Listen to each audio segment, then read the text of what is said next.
जय हिंद दोस्तों, मैं रंजीत कुशवाहा प्रयास एकेडमी के यूट्यूब चैनल पर आप सभी का स्वागत है। हम आज पढ़ेंगे संविधान अनुच्छेद, जो भी इम्पोर्टेंट अनुच्छेद हैं उनको पढ़ेंगे हम। तो इसलिए आप लोग मेहनत करो, पढ़ाई के साथ जो भी पॉइंट नोट करने वाले हैं नोट करते जाइएगा और मेहनत करना है घर की स्थिति के देख करके, क्योंकि लापरवाही करोगे तो उसका नतीजा आगे आज नहीं तो 4 दिन बाद जरूर मिलेगा। क्योंकि जब पेड़ अगर बबूल का लगाओगे तो आम का फल कभी नहीं मिलेंगे। तो इसलिए आपको और हमको कर्म अच्छे करते जाना है, क्योंकि इंसान खाली हाथ तो आता है लेकिन ले करके बहुत कुछ जाता है। लोगों की दुआ, कर्म, अच्छा स्वभाव, अच्छा वर्चस्व, यही सब याद करते हैं। और इंसानियत हमेशा जिंदा रहनी चाहिए। अगर इंसानियत मर गई तो इंसान जिंदा लाश के समान है। आपको किसी के दुख पर अगर वास्तव में आप किसी दुखी इंसान को देख करके परेशान होते हैं तो ईश्वर ने आपको इंसान बनाने में कोई कमी नहीं की। आज हम पढ़ेंगे अनुच्छेद और भाग। तो हम जानेंगे कि भाग 22 भाग होते हैं। अनुच्छेद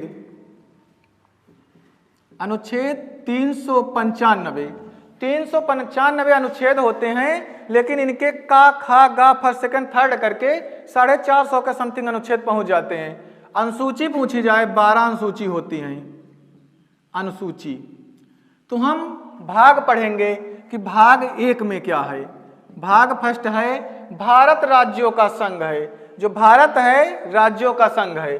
संघ एवं राज्य क्षेत्र, संघ एवं राज्य क्षेत्र, राज्य क्षेत्र।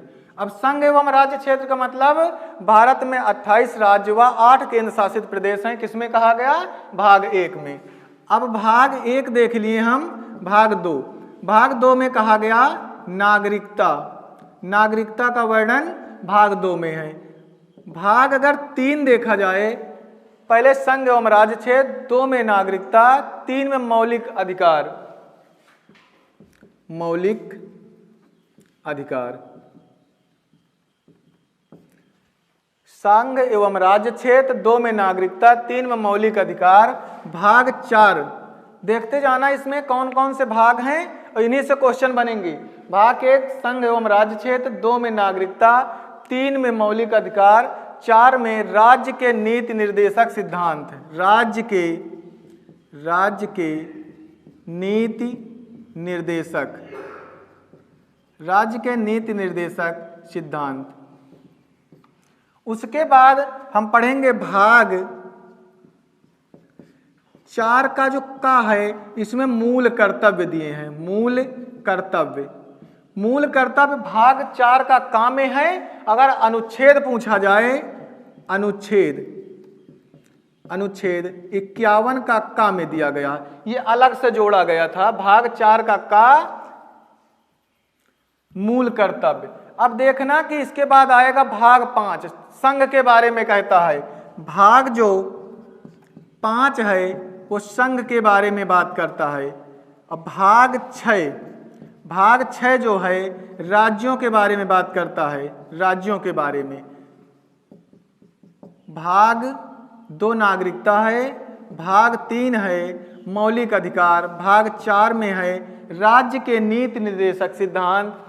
उसके बाद जो भाग 4 का कहता है मूल कर्तव्य, अनुच्छेद 51 के का में है। उसके बाद भाग 5 में संघ। अब संघ का मतलब जो केंद्र के बारे में बात करेगा।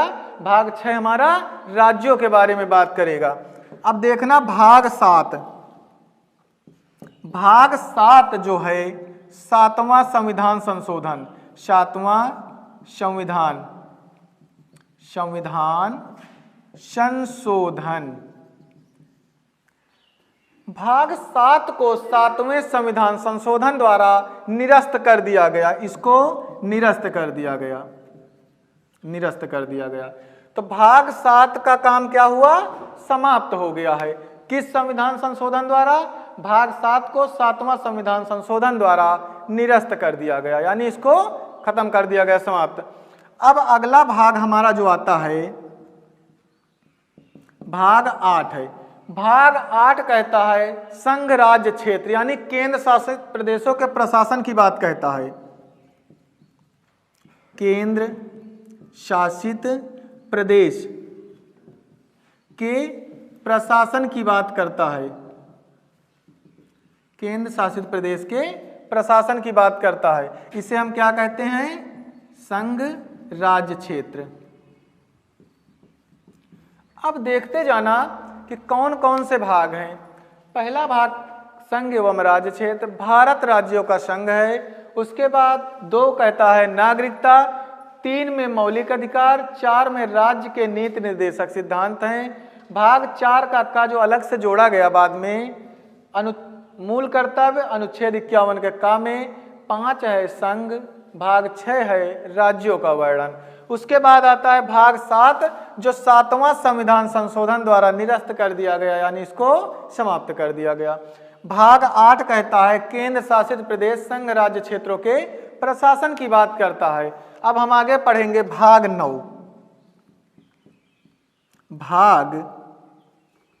भाग 9 के बारे में हम जानेंगे।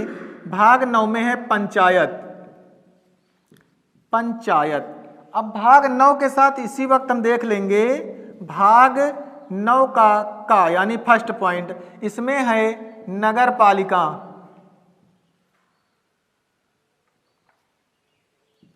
नगर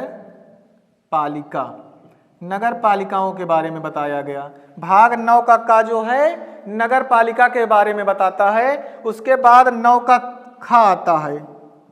भाग 9 का खा बताता है। उसके बाद देखना कि भाग जो 9 है पंचायतों के बारे में बताता है, भाग 9 का बताता है नगर पालिकाएं, और उसके बाद 9 का खा बताता है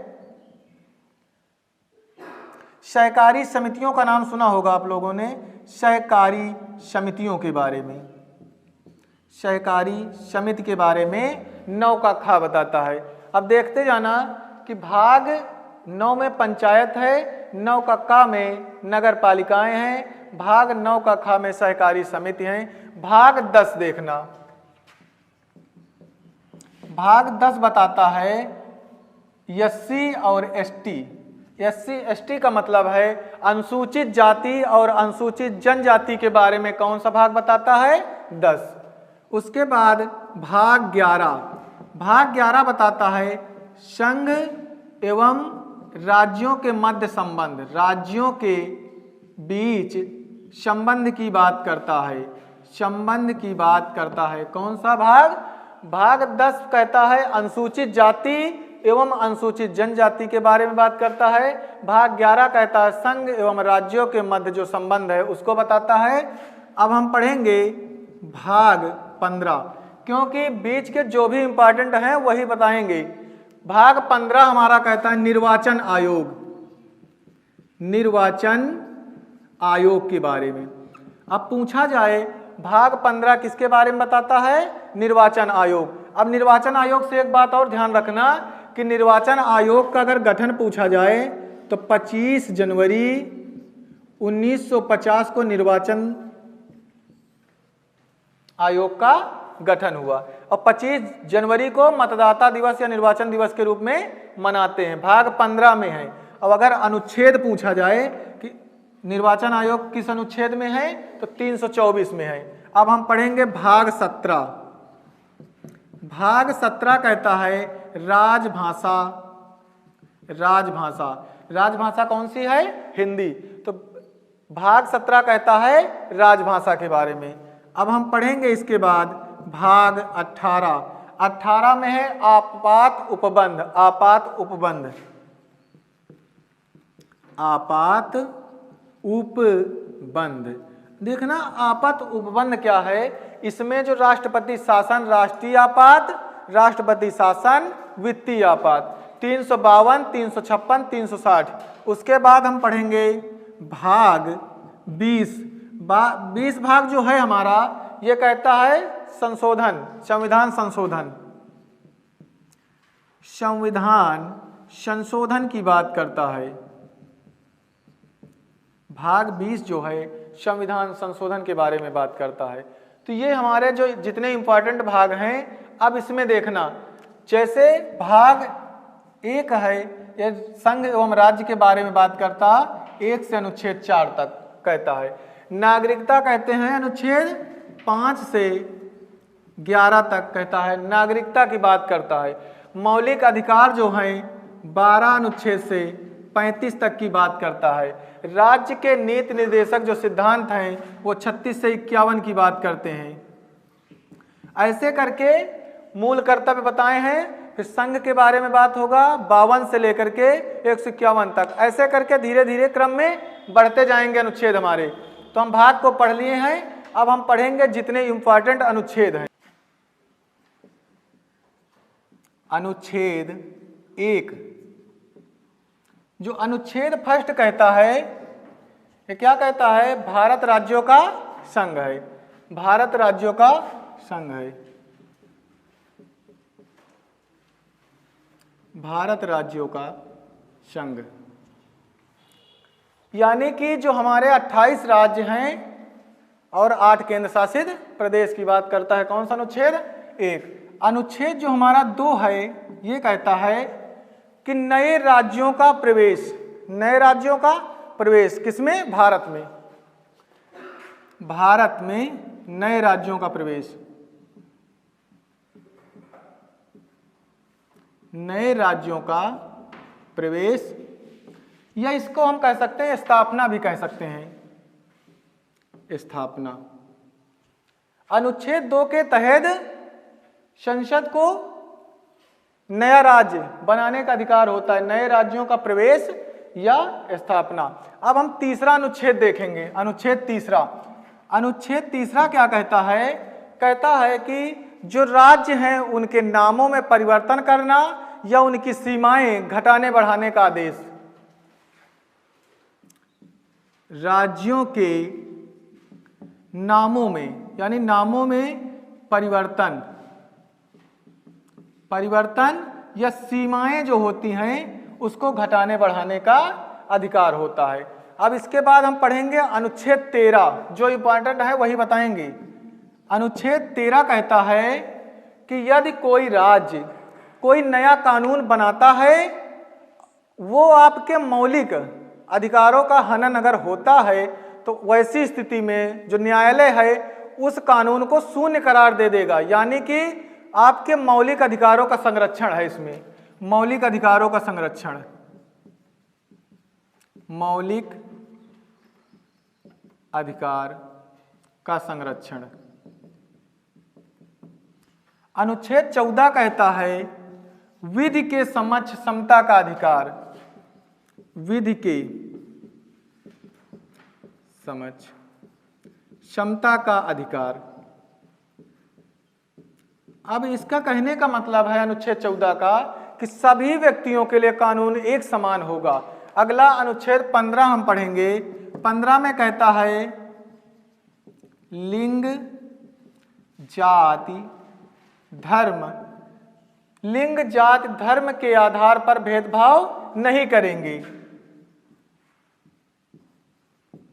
विभेद, यानी हम लिंग, जाति, धर्म के आधार पर भेदभाव नहीं करेंगे। 16 कहता है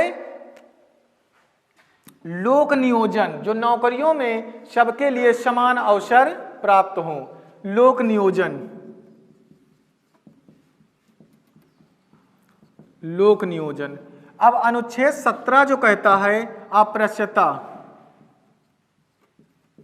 अप्रत्यक्षता मतलब होता है छुआछूत। छुआछूत जो है अनुच्छेद 17 कहता है अप्रत्यक्षता का अंत, यानी हम ये छुआछूत है, भेदभाव है, इसको हम नहीं करेंगे। अब 18 पढ़ेंगे हम, अनुच्छेद 18। 18 अनुच्छेद जो है वो उपाधियों का अंत करता है, उपाधियां, उपाधियों का अंत। उपाधियां क्या हैं? जैसे पहले क्या होता था कि लोग जैसे उपाधि दे देते थे ना अंग्रेजों के समय में, तो कहता है कि उपाधियों का अंत किस अनुच्छेद में? 18। अब हम पढ़ेंगे 19, अनुच्छेद 19। अब 19 में देखना कि कौन कौन से अधिकार हैं। 19 में स्वतंत्रता,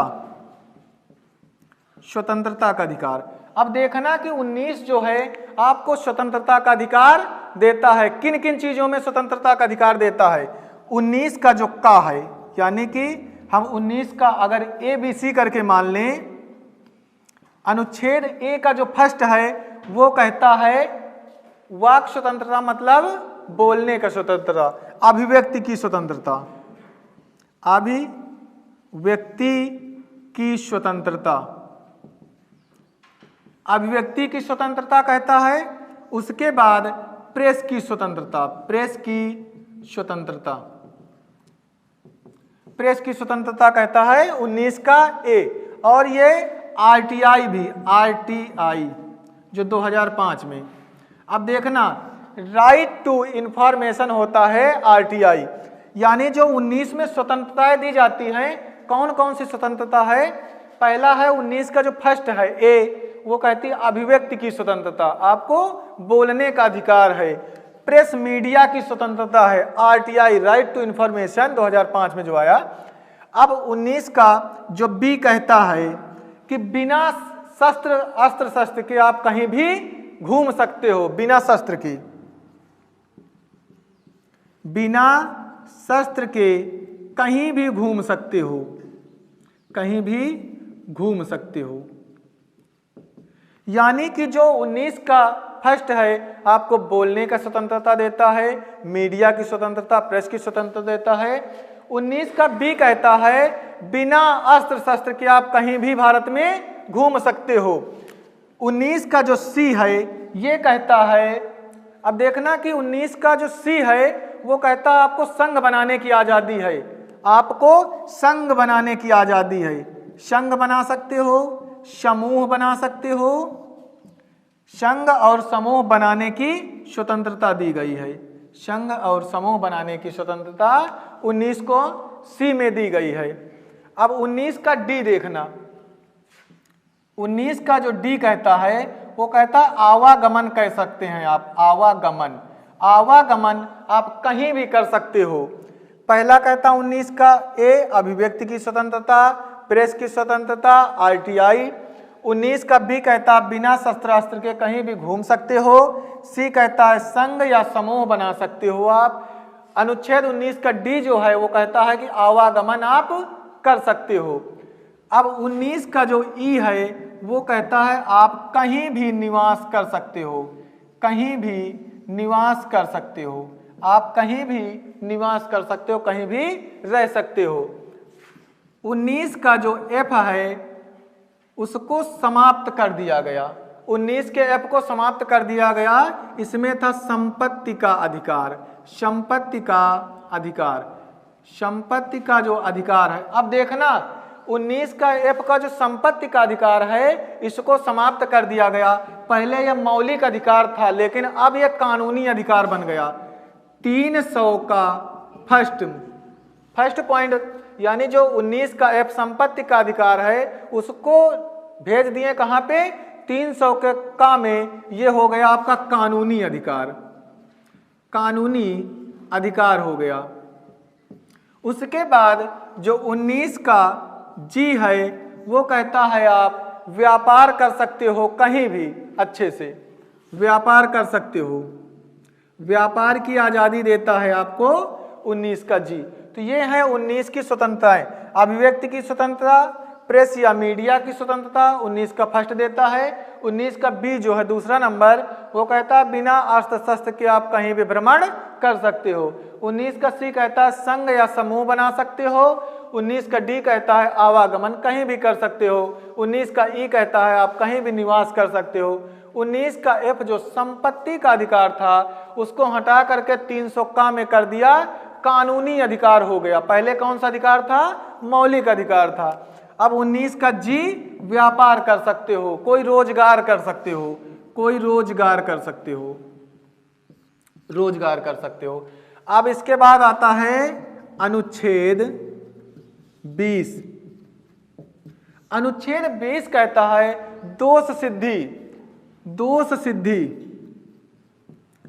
दोष सिद्धि। अब देखना अपराध आप कोई भी किए हो, दोष सिद्धि का मतलब है कि जब तक वह प्रूफ नहीं हो जाता, आपका अगर एक बार आप अपराध किए हो तो सजा एक अपराध के लिए एक ही बार मिलेगी, ना कि बार बार। आप अपने मन का वकील कर सकते हो और अपने आप जो भी, देखो जब तक आप दोष सिद्धि नहीं हो जाता तब तक आपको सजा नहीं दी जाएगी, और एक बार अपराध के लिए सिर्फ एक बार सजा मिलेगी। एक अपराध के लिए एक बार सजा, एक बार सजा। अब देखना, मान लो कोई व्यक्ति 2020 में कोई अपराध कर दिया, ठीक, 2020 में कोई व्यक्ति अपराध कर दिया और अपराध का सिद्ध करते करते आ गया 2035, मान लो कि 2035, तब इसकी सजा थी 2 वर्ष। जब अपराध किया था तब 2 वर्ष की सजा थी, और 35 में बढ़कर के 10 वर्ष सजा हो गई, तो इसको 10 वर्ष की सजा नहीं मिलेगी। जब अपराध करोगे तभी की सजा मिलेगी, और आपका कोई आप पर दबाव नहीं बना सकता कि ये बयान दीजिए। जो आपकी मर्जी हो अपने मन से अपना वकील कर सकते हो, बयान दे सकते हो। ये किसमें है? अनुच्छेद 20 में। एक बार अपराध के लिए एक ही बार सजा मिलेगी। अब अपना देखना अनुच्छेद अगला आएगा, अनुच्छेद 21। अनुच्छेद 21 कहता है प्राण एवं दैहिक स्वतंत्रता, जीवन जीने का अधिकार कौन सा अनुच्छेद देता है? 21, प्राण एवं दैहिक, जीवन जीने का अधिकार, जीवन जीने का अधिकार। कैसी भी कंडीशन आ जाए लेकिन ये अनुच्छेद आपका कभी नहीं समाप्त हो पा सकता, चाहे राष्ट्र पर शासन लागू हो, राष्ट्रीय आपात, वित्तीय आपात, कुछ भी होगा, आपको जीवन जीने का अधिकार कोई नहीं छीन सकता है। अब 21 का देखना, अनुच्छेद 21 का इसमें कहा गया है 6 से 14 वर्ष के जो बच्चे होंगे उनके लिए निःशुल्क शिक्षा। 6 से 14 वर्ष के बच्चों को निःशुल्क शिक्षा, ये इनका मौलिक अधिकार है। 6 का काम है, इनके माता पिता 6 से 14 वर्ष के बच्चों को शिक्षा देने का अधिकार किसको है? 21 का अनुच्छेद में कहा गया। अनुच्छेद अगला 22 आता है, अनुच्छेद 22। अनुच्छेद 22 कहता है कुछ दशाओं में गिरफ्तारी निषेध है। कुछ दशाओं में, कुछ दशाओं में गिरफ्तारी निषेध है।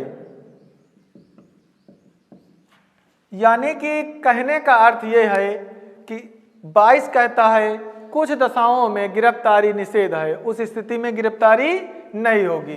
पूछे जाने वाले अनुच्छेद हैं, तो इसका ये मतलब है कि आप लोग नोट करते रहिए और जो भी अनुच्छेद हैं पूछे जाने वाले इनको पढ़ते रहिएगा। अब हम पढ़ेंगे अनुच्छेद 23। अनुच्छेद 23 के बारे में पढ़ेंगे। अनुच्छेद 23, अनुच्छेद 23 जो है बेगारी से संबंधित है। बेगारी जैसे किसी भी बच्चे को तस्करी से संबंधित, जैसे कि बच्चों को बेच देते हैं बंधुआ मजदूर बना करके, तो ये रोक लगाता है अनुच्छेद 23।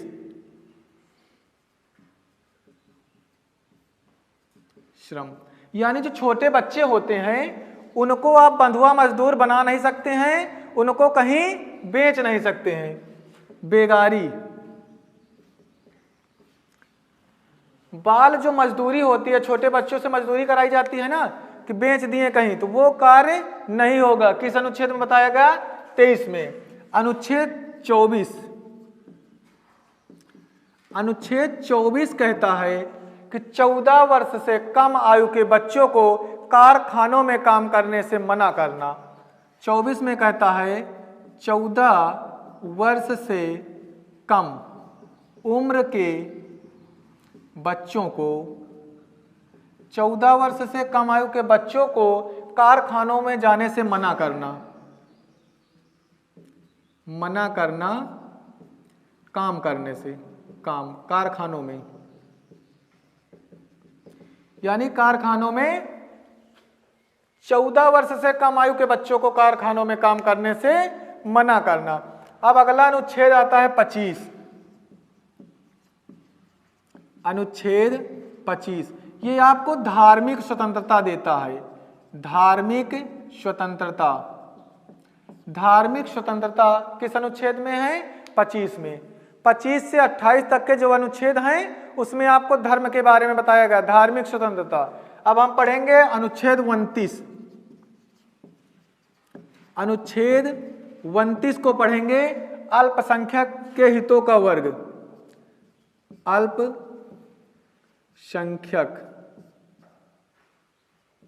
अल्पसंख्यक वर्ग के हितों का संरक्षण, हितों का संरक्षण। अब अनुच्छेद देखो 30 आगे आएगा। अनुच्छेद 29 कहता है अल्पसंख्यक वर्ग के हितों का संरक्षण। अनुच्छेद 23 कहता है कि अगर कोई भी अल्पसंख्यक वर्ग का व्यक्ति है, वो अगर कहीं एक स्कूल या कॉलेज खोलता है तो सरकार अनुदान देने में कोई भेदभाव नहीं करेगी। अनुच्छेद 30 अल्पसंख्यक वर्ग जो है ये शिक्षण संस्थान खोलना चाहता है। शिक्षण संस्थान को अनुदान देना, अनुदान देगी। कौन अनुदान देगी? सरकार। यानी जो अल्पसंख्यक वर्ग है ये अगर कोई शिक्षण संस्थान खोलती है, स्कूल खोलता है, तो सरकार जो है उसको अनुदान देने में भेदभाव नहीं करेगी। अब हम पढ़ेंगे अनुच्छेद 32। अनुच्छेद 32 कहता है, अब देखो पहले 23 में बलात्श्रम है यानी बाल मजदूरी है, नहीं करा सकते आप। 14 वर्ष, अनुच्छेद 24 में कहा है 14 वर्ष से कम आयु के बच्चों को कारखानों में काम करने से मना करना। 25 से 28 तक धार्मिक स्वतंत्रता देता है आप, धर्म की स्वतंत्रता। 29 है अल्पसंख्यक के हितों का संरक्षण। उसके बाद 30 है शिक्षण संस्थान को अनुदान देगी। उसके बाद 32, अब अनुच्छेद 32 संवैधानिक उपचारों की बात करता है। संवैधानिक उपचारों का अंत, जिसको भीमराव अम्बेडकर जी ने हृदय और आत्मा बताया। संवैधानिक उपचारों का अंत, संवैधानिक उपचारों का, इसको भीमराव अम्बेडकर जी ने, डॉक्टर भीमराव रामजी अम्बेडकर, आत्मा और हृदय बताया। अब उसके बाद हम पढ़ेंगे अनुच्छेद 40 पढ़ेंगे। अनुच्छेद 40 में कहा गया ग्राम पंचायतों का वर्णन, जो ग्राम पंचायत है। अनुच्छेद 40 कहता है ग्राम पंचायत, ग्राम पंचायत के बारे में बताता है 40। अनुच्छेद जो 44 है कहता है एक समान सिविल संहिता की बात करता है। एक समान सिविल संहिता, एक समान सिविल संहिता, एक समान सिविल संहिता के बारे में अनुच्छेद 44 बात करता है। अनुच्छेद 48 कहता है आप कृषि कर सकते हो, आप पशुपालन कर सकते हो, तो पशुपालन के विषय की बात करता है अनुच्छेद 48। कृषि एवं पशुपालन, कृषि एवं पशुपालन की बात करता है अनुच्छेद 48।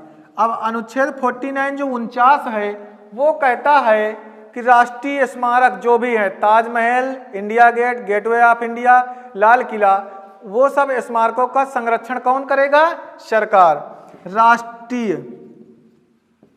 राष्ट्रीय स्मारक, स्मारकों का संरक्षण है, ये किसकी जिम्मेदारी होती है? सरकार की। जितने भी स्मारक है, राष्ट्रीय स्मारकों का संरक्षण अनुच्छेद 49 में है। अनुच्छेद 50 कहता है कार्यपालिका न्यायपालिका, कार्यपालिका। अनुच्छेद 50 कार्यपालिका न्यायपालिका जो भी है ये किसमें है? अनुच्छेद 50 में। अब 51 पढ़ना, अनुच्छेद 51। अनुच्छेद जो 51 है वो बात करता है अंतर्राष्ट्रीय सुरक्षा के बारे में। अंतर्राष्ट्रीय सुरक्षा, अंतर्राष्ट्रीय सुरक्षा, अंतर्राष्ट्रीय सुरक्षा के बारे में अनुच्छेद 51 कहता है। और 51 का बता ही दिए थे कि 51 का क्या कहा, मूल कर्तव्य, मूल कर्तव्य।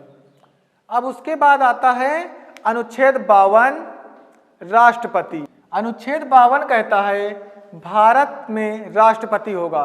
संवैधानिक पद जो है सबसे बड़ा किसका होता है, राष्ट्रपति जी का होता है। तो 52 कहता है राष्ट्रपति।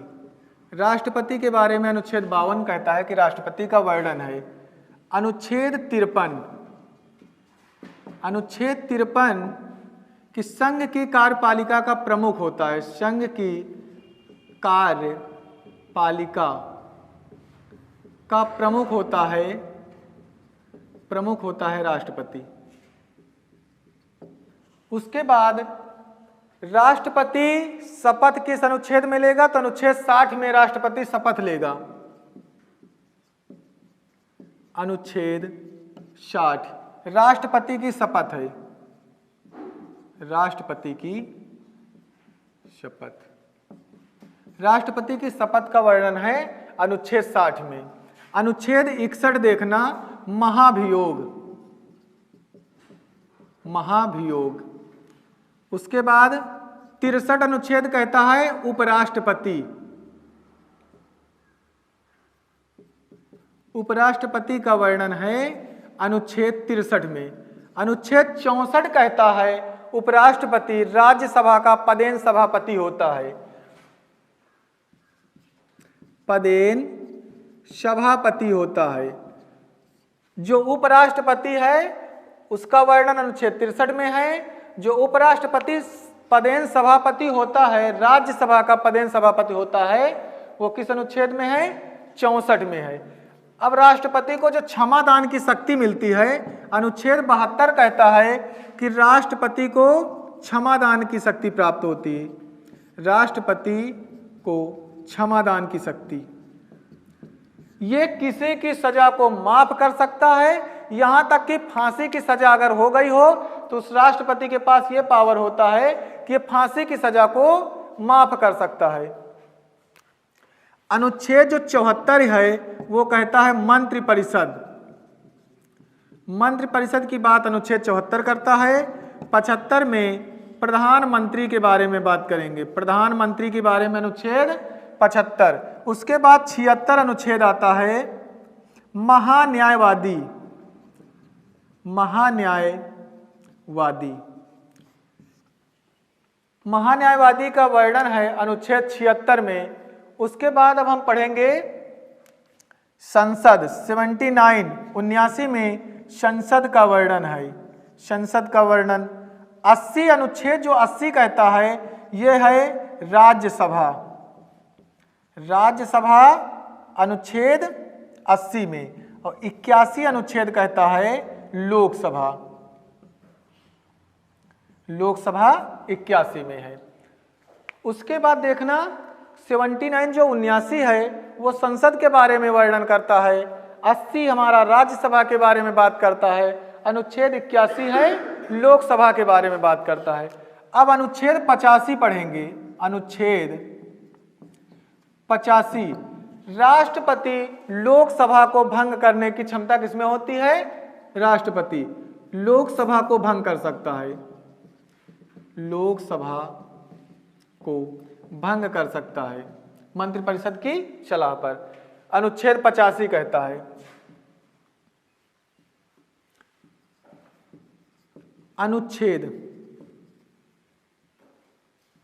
अनुच्छेद जो 89 है वो कहता है राज्यसभा में एक सभापति एक उपसभापति होगा।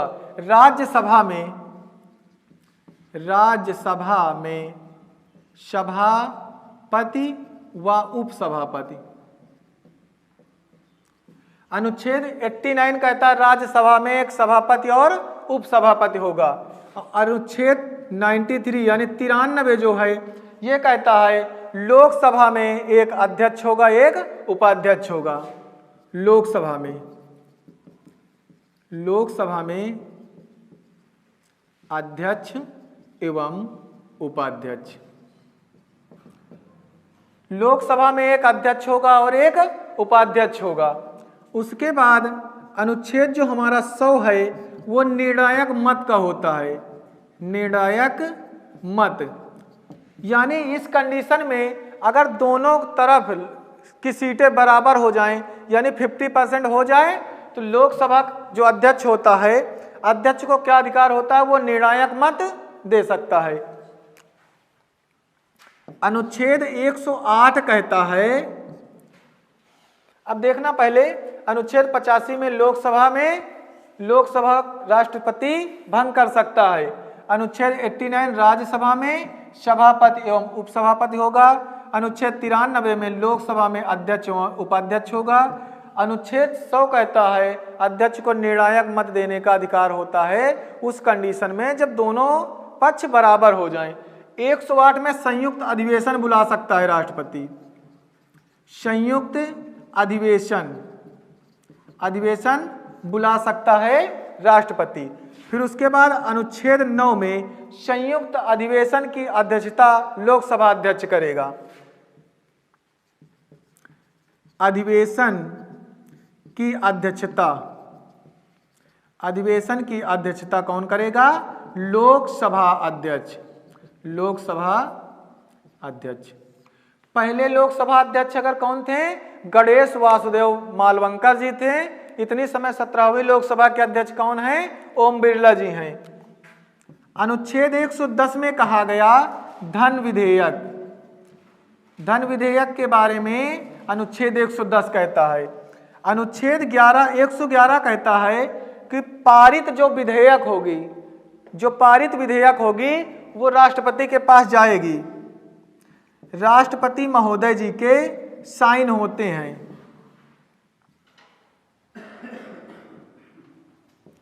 हस्ताक्षर यानी कि जो धन विधेयक या वित्त विधेयक है, पारित विधेयक अनुच्छेद 111 के तहत राष्ट्रपति हस्ताक्षर करेगा। अनुच्छेद 112 बजट की बात करता है। अनुच्छेद 112 बजट की बात करता है। अनुच्छेद 112 में बजट, जिसे हम चमड़े के थैले के नाम से जानते हैं। इसमें अनुच्छेद 123 में कहा गया राष्ट्रपति अध्यादेश जारी कर सकता है। राष्ट्रपति अध्यादेश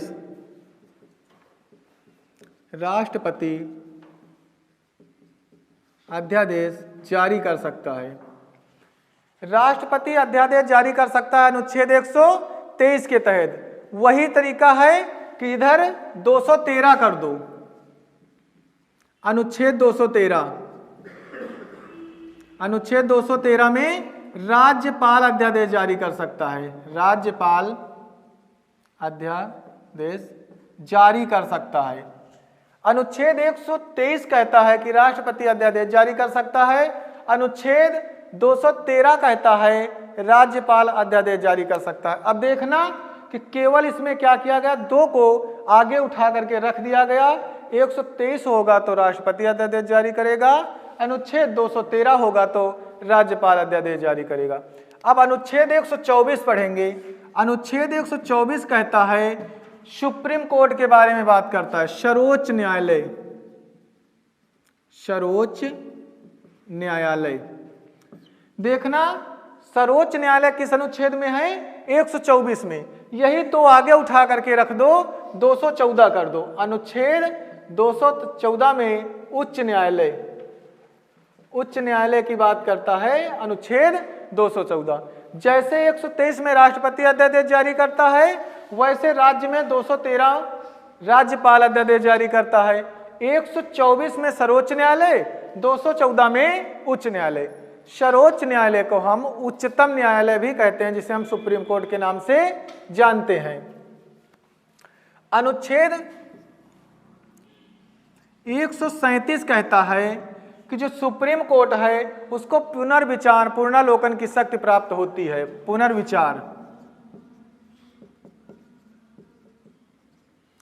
पुनर्विचार की शक्ति प्राप्त होती है अनुच्छेद 137 के तहत। अनुच्छेद 143 कहता है कि राष्ट्रपति किसी भी विधिक सलाह के लिए कोई भी परामर्श या सलाह सुप्रीम कोर्ट से सलाह ले सकता है। राष्ट्रपति सर्वोच्च न्यायालय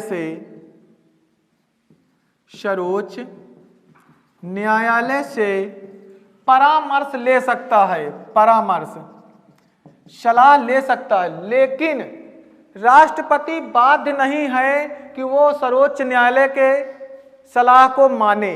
कहने का मतलब है अनुच्छेद 143 कहता है 143 कि राष्ट्रपति सर्वोच्च न्यायालय में किसी भी बात को लेकर के सुप्रीम कोर्ट के मुख्य न्यायाधीश से सलाह ले सकता है, लेकिन बाध्य नहीं है कि उस सलाह को माने।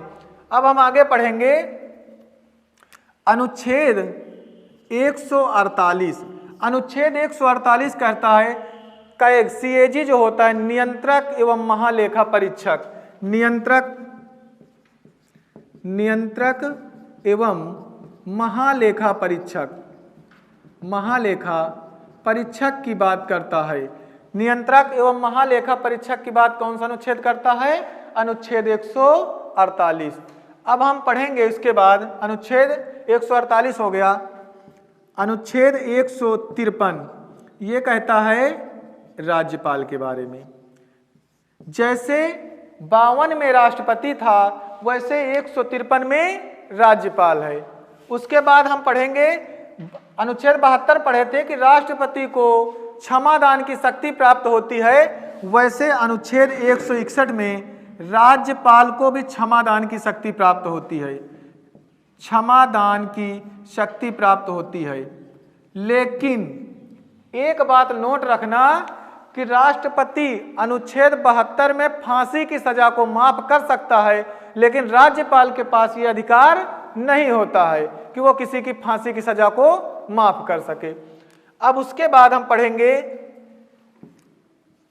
165। जैसे ही हमने पढ़ा था 76 में महान्यायवादी, वैसे ही 165 में होता है महाअधिवक्ता।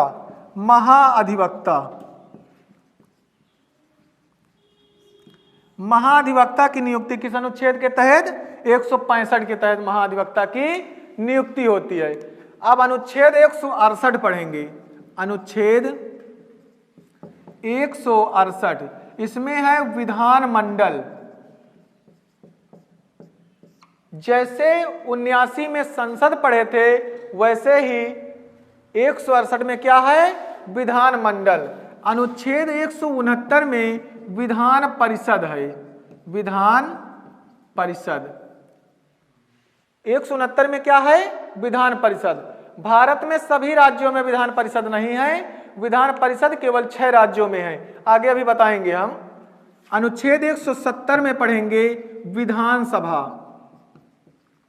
विधानसभा के बारे में। जैसे हमने 80 में राज्यसभा पढ़ा वैसे ही 169 में राज्यों में विधान परिषद होती है। जैसे अनुच्छेद 81 में लोकसभा को पढ़ा वैसे 170 में क्या पढ़ेंगे? विधानसभा को। उसके बाद हम पढ़ेंगे अनुच्छेद 214 हो गया उच्च न्यायालय का। 213 राज्यपाल अध्यादेश जारी कर सकता है। अब आप पढ़िएगा 233 अनुच्छेद को देख लीजिएगा। अनुच्छेद 233 सत्र या जिला न्यायालय, सत्र या जिला न्यायालय। अनुच्छेद 246 कहता है जनगणना। जनगणना अनुच्छेद 246 में बताया गया है। अनुच्छेद 266 कहता है संचित निधि के बारे में, संचित निधि के बारे में बात करता है। जो सरकार को सैलरी दी जाती है, जितने भी विभाग के सरकारी, यानी कि जो मंत्री लोगों की सरकारी सैलरी है या सुप्रीम कोर्ट हाई कोर्ट के जज की सैलरी, वो किससे दी जाती है? संचित निधि से। जो भारत की संचित निधि है उससे सुप्रीम कोर्ट की सैलरी दी जाती है। राज्य की जो संचित निधि होती है राज्य के उच्च न्यायालय को दी जाती है। लेकिन जो पेंशन देगी वो राज्य के कर्मचारी हों, यानी कि राज्य के जो हाई कोर्ट के न्यायालय के जो जज होंगे या सुप्रीम कोर्ट के, उनको सबको पेंशन कहां से मिलेगी? भारत की संचित निधि से मिलेगी। 267 अनुच्छेद कहता है आकस्मिक निधि, आकस्मिक निधि के बारे में कहता है।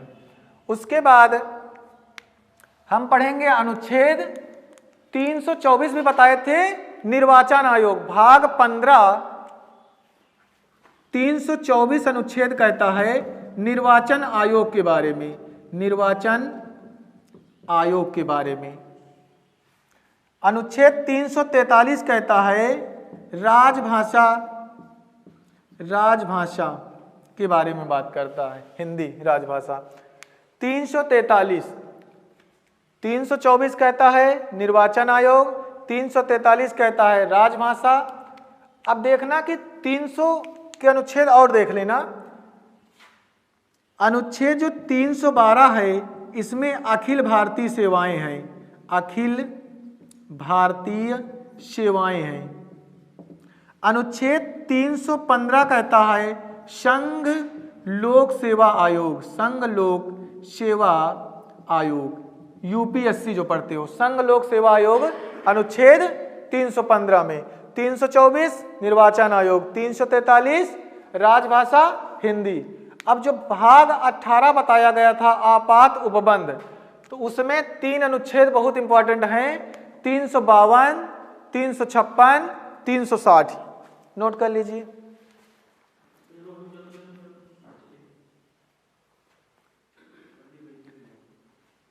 बताया गया था कि अनुच्छेद टोटल कितने हैं, 395।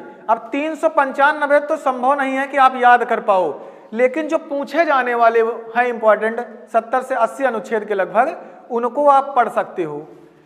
याद करना पड़ेगा, ऐसे नहीं याद होगा, मेहनत करना पड़ेगा, लिखना पड़ेगा। पढ़ाई का सबसे अच्छा तरीका होता है कोई चीज आप पढ़ो, उसके बाद उसका दिमाग में मनन करते रहो, वो चीजें लंबे समय तक याद रहेंगी। केवल अगर सोचो कि हम मोबाइल से पढ़ करके पास हो जाएंगे, असंभव है। आपको कॉपी किताब लेना पड़ेगा, किसी भी किताब को। यूट्यूब जो होता है एक सहारा होता है, गूगल अथाह सागर है, उससे आपको कोई डाउट है वो निकाल सकते हो, गूगल से लिख सकते हो, लेकिन आपको कॉपी किताब पेन उठाना पड़ेगा। बिना कॉपी किताब पेन के कुछ होने वाला नहीं है।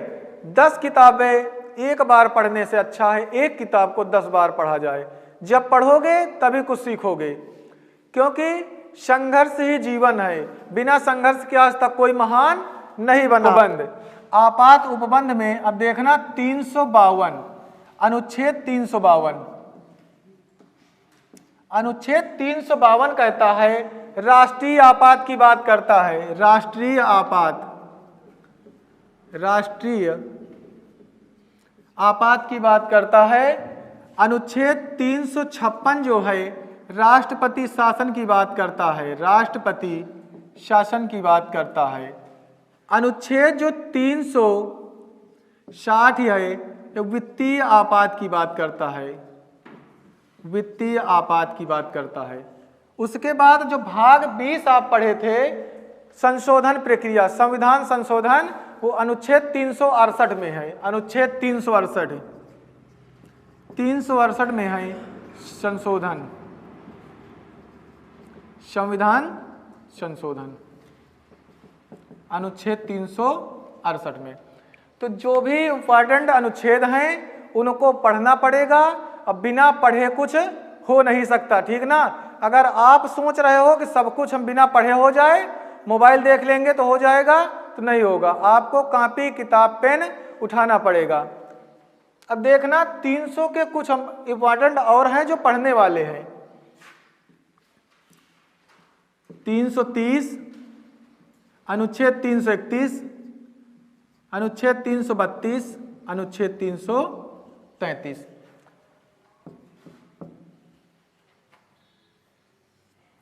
ये अनुच्छेद हैं। अभी हम लोकसभा, राज्यसभा, संसद के जब भाग पढ़ाएंगे और विधानमंडल के जब भाग पढ़ाएंगे तो इन अनुच्छेदों का वर्णन उसी वक्त कर देंगे। थोड़ा सा देख लीजिए, इसमें क्या है, लोकसभा में एससी और एसटी का प्रावधान है। लोकसभा में एससी और एसटी का प्रावधान किस अनुच्छेद में है, 330 में है। 331 कहता है एग्लो इंडियन, एग्लो इंडियन। जिसका अनुच्छेद 331 को समाप्त कर दिया गया है। एग्लो इंडियन क्या होते हैं? जैसे उनकी माँ मान लो कि भारतीय मूल के हों, पिताजी अंग्रेज मूल के निवासी हों, वैसे लोगों को क्या कहा जाएगा? एग्लो इंडियन। तो ये एग्लो इंडियन किसमें है? लोकसभा में 2 एग्लो इंडियन का वर्णन था। उसके बाद 332 कहता है कि जो राज्य की विधानसभा है, विधानसभा में एग्लो, देखो 330 कहता है लोकसभा में SC ST का प्रावधान, अनुच्छेद 331 कहता है लोकसभा में 2 एग्लो इंडियन का वर्णन, अनुच्छेद 332 कहता है कि राज्य की जो विधानसभा है उसमें SC ST का प्रावधान, SC और ST के लिए जो आरक्षण मिलता है। 330 लोकसभा में SC ST, 332 राज्य की विधानसभाओं में SC ST। 331 अनुच्छेद एंग्लो इंडियन की बात करता है लोकसभा में, और उसके बाद विधानसभा, राज्य की विधानसभा में 333 के तहत एग्लो इंडियन। अभी जब हम विधानमंडल पढ़ेंगे, संसद पढ़ेंगे, तो उसमें इसको हम दोहरा देंगे। अब हम इसी में पढ़ लेंगे लोक लेखा समिति और प्राक्कलन समिति। लोक लेखा समिति, लोक लेखा समिति पढ़ेंगे और प्राक्कलन समिति।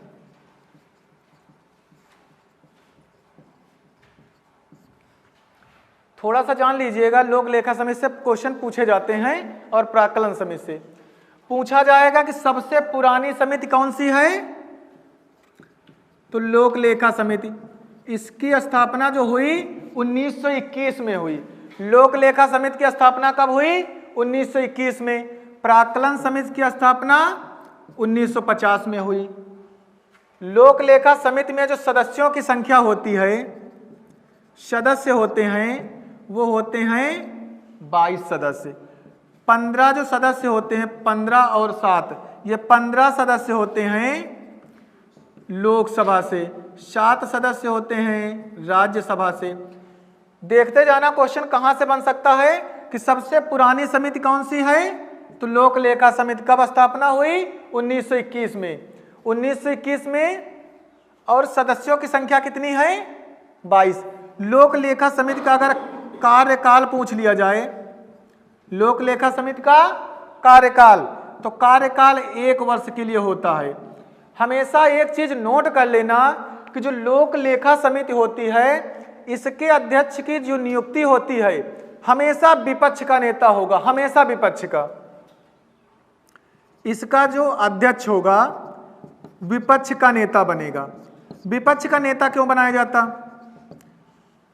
विपक्ष का नेता बनाने का मतलब यह है जो सरकार का खर्च होता है, कहां कहां पर सरकार जो खर्च की है उसकी जांच करने के लिए कौन सी समिति बनाई जाती है?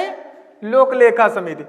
यानी कि नियंत्रक एवं महालेखा परीक्षक, नियंत्रक एवं महालेखा परीक्षक की रिपोर्ट की जांच के लिए बनाई जाती है समिति। जांच, जो नियंत्रक एवं महालेखा परीक्षक की जो रिपोर्ट तैयार होती है, सरकार के खर्च लगते हैं कहां पर, वो किस समिति द्वारा? लोक लेखा समिति। लोक लेखा समिति का जो अध्यक्ष बनेगा हमेशा विपक्ष का होगा। अब देखना कि लोक लेखा जो समिति है इसमें सदस्यों की संख्या कितनी होती है? 22। 15 लोकसभा से, 7 राज्यसभा से।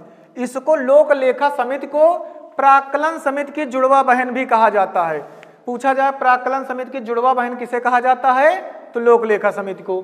इसमें सदस्यों की संख्या 22 होती है, 15 लोकसभा से, 7 राज्यसभा से। कार्यकाल सिर्फ 1 वर्ष का होता है। अब देखो अध्यक्ष होता है, अगर अध्यक्ष चुना जाएगा तो अध्यक्ष कौन चुनेगा? तो लोकसभा अध्यक्ष। जो लोकसभा अध्यक्ष होगा वो लोक लेखा समिति के अध्यक्ष की नियुक्ति करेगा। पहले लोकसभा अध्यक्ष कौन थे? गणेश वासुदेव मालवंकर जी थे। इतनी समय जो प्रेजेंट में हैं ओम बिरला जी हैं 17वीं लोकसभा के अध्यक्ष। तो इनके जो लेखा समिति का अध्यक्ष होगा, विपक्ष दल का होगा, उसकी नियुक्ति कौन करेगा? लोकसभा अध्यक्ष करेगा। यह सबसे पुरानी समिति है, 1921 में स्थापना हुई। कार्यकाल कितना है? 1 वर्ष। ये विपक्ष का नेता इसलिए चुना जाता है कि क्या वास्तव में जो सरकार ने खर्च किया है सही जगह लगाया है या नहीं। ये हो गई आपकी लोक लेखा समिति। अब हम प्राक्कलन समिति को जानेंगे। प्राक्कलन समिति में सदस्यों की जो संख्या होती है 30 होती है। 30 के 30 जो सदस्य होते हैं लोकसभा से होते हैं। लोकसभा से 30 के 30 सदस्य होते हैं। लेकिन इसमें इस प्राक्कलन समिति का कार्य यह होता है सरकार के खर्च को कम करना तथा प्रशासन व्यवस्था को व्यवस्थित अच्छे से बनाए रखना। यह सरकारी खर्च को कम करना, सरकारी खर्च को कम करने के लिए बनाई जाती है। और प्रशासन व्यवस्था को बेहतर बनाने के लिए कौन सी समिति बनाई जाती है? प्राक्कलन। इसमें पूछा जाए कि सदस्यों की संख्या 30 होती है लेकिन केवल लोकसभा से आते हैं। इसका अगर कार्यकाल पूछा जाए, कार्यकाल तो 1 वर्ष का होता है। कितने वर्ष का होता है? 1 वर्ष का होता है। जो प्राक्कलन समिति है 1950 में बनी है, इसमें सदस्यों की संख्या 30 होती है। कार्यकाल कितना होता है? 1 वर्ष। जो इसका अध्यक्ष बनेगा, इसका अध्यक्ष की नियुक्ति कौन करेगा? तो भी लोकसभा अध्यक्ष ही करेगा। ये इसका काम होता है सरकारी खर्च को कम करना, प्रशासन व्यवस्था को व्यवस्थित अच्छे से बनाए रखना। समय हर समय को बदल देता है, पर समय को थोड़ा सा समय चाहिए। पढ़ते रहो। देखो, ये मत सोचो कि टाइम पीरियड कितना है और हमें अभी फॉर्म नहीं पड़ा है फिर पढ़ लेंगे, ये कभी नहीं सोचा जाता। क्योंकि जिसने कहा कल बात गई टल, जिसने कहा परसों बीत गए बरसों, जिसने कहा आज उसी ने किया राज।